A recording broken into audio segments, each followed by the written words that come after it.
Many Irish Americans supported Sinn Féin when it was the IRA's political wing during the Troubles, and then during the peace process that helped shepherd the party into the political mainstream.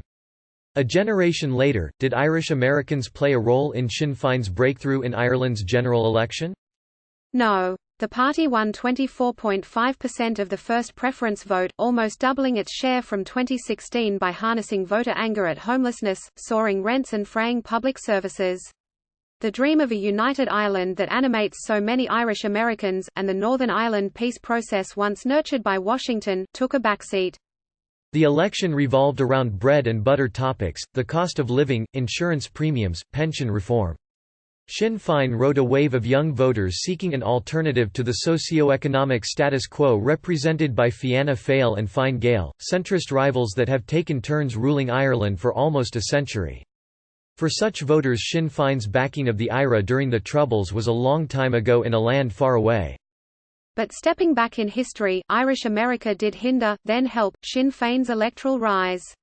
In the 1970s and 80s, NORAID and other US-based Republican front groups provided cash and encouragement to a brutal campaign that made Sinn Féin toxic to Irish voters.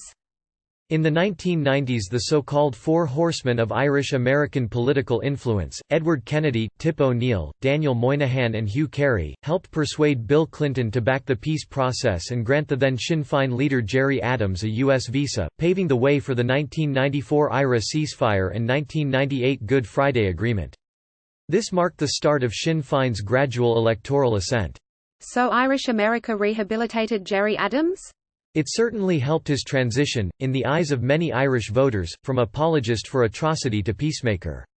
Sinn Féin's vote share inched up from 2.6% in 1997 to 6.5% in 2002, 6.9% in 2007, 9.9% in 2011 and 13.8% in 2016.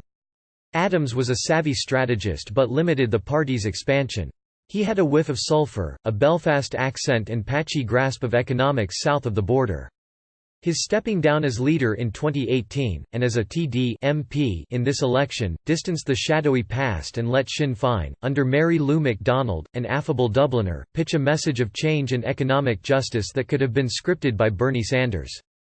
Will MacDonald be the darling of the St. Patrick's Day parade in New York next month?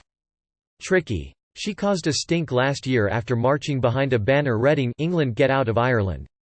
The Irish government and unionists branded it offensive, divisive and an embarrassment. Sinn Féin's support tumbled and MacDonald sort of apologised. Should Irish Americans start a countdown to a united Ireland? Premature. Sinn Féin wants a referendum on unity within 5 years. But in Northern Ireland that decision rests with the British Secretary of State, who can call it only if a majority for unification appears likely. That prospect looks remote, notwithstanding Brexit. However, if Sinn Féin ends up in government in Dublin, after weeks, possibly months of coalition talks, it could use a citizens' assembly, policy papers and other ways to put the dream on the political agenda.